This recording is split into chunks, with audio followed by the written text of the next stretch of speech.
გვიან საღამოს ზურაბ წერეთლის სახელოსნოში მიღება გაიმართა, რომელსაც რუსი პოლიტიკოსები ესწრებოდნენ.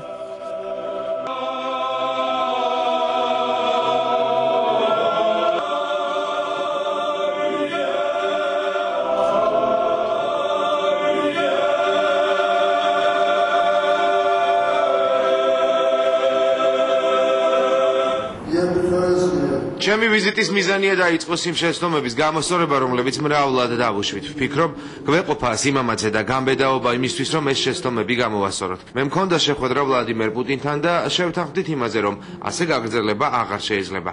რუსეთის პრეზიდენტი ყველაფერს გააკეთებს იმისთვის, რომ ჩვენ ძმებად დავრჩეთ.